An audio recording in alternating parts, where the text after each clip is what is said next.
دەسەڵاتدارانی کورد هەر جارە و بە پاساوێک هەڵبژاردن دوا دەخەن و ڕێگری دەکەن لە ئەنجامدانی ئەم پرۆسەیە لە کاتێکدا قسەی سەرزمانیان پەیڕەوکردنی ئازادی و دیموکراسیە. لە نوێترین راپۆرتیشدا ئینستیتوتی پێی هۆکارەکانی دواخستنی هەڵبژاردن لە هەرێمی کوردستان دەخاتە ڕوو. داخەوە لە هەرێمی کوردستاندا هەرچەندە بانگەشەی دیموکراسیەت دەکەین بەڵام هیچ کاتێک هەڵبژاردنەکانمان لە کاتی خۆیدا نەبووە. پەرلەمان 8 جار تەمەنی خۆی درێژ کردوتەوە و دەبوایە ئێستا خولی نوێمی پەرلەمان دەست بەکار بواە بەڵام خولی شەشەم هێشتان هەڵبژاردننی بۆ نەکرایە و نازاندرێکەی دەشکرێیان ناکرێت و جگە لەوەی 8 جار پەرلەمان تەمەنی خۆی درێژ کردوتەوە 5 جاریش لەلایەن سەرۆکایەتی هەرێمەوە وەکو مەرسومەکان دواخراون.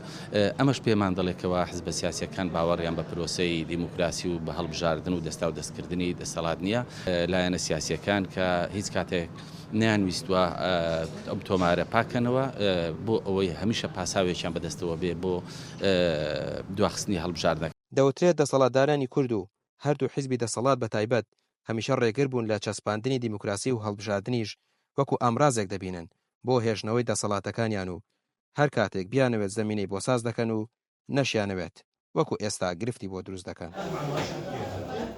ێزە دەسەڵاتدارەکان ئەم وەسیلەی کە لە بەردەمیانەیە حاڵی بوون کە وەسیلەیەکە هەر جارێ مەترسی دروستکا بۆ گۆڕانکاری جدیەمان مماتەڵەی پێەکەن و ئەم وەسیلەیە قەتیش وەسیلەیەکی کاریگەر نەبووە و هەتاوەکو ئێستا دیموکراسی و هەڵبژاردن لە لای ئێمە نەیتوانیوە ئەو ڕێگایە بێ کە خەڵک لە کوردستان هەدڵی پێخۆش بێ. ئێستا دەبوو هەڵبژاردن بۆ خولی نوێمی پەرلەمان بکرێت لە کاتێکدا تەنها 5 خولی پەرلەمان بەڕێوە چوە و خولی شەشەمیش چارەنووسی نادیارە. ئەمیار عوسمان کەناڵی پێیام سلێمانی.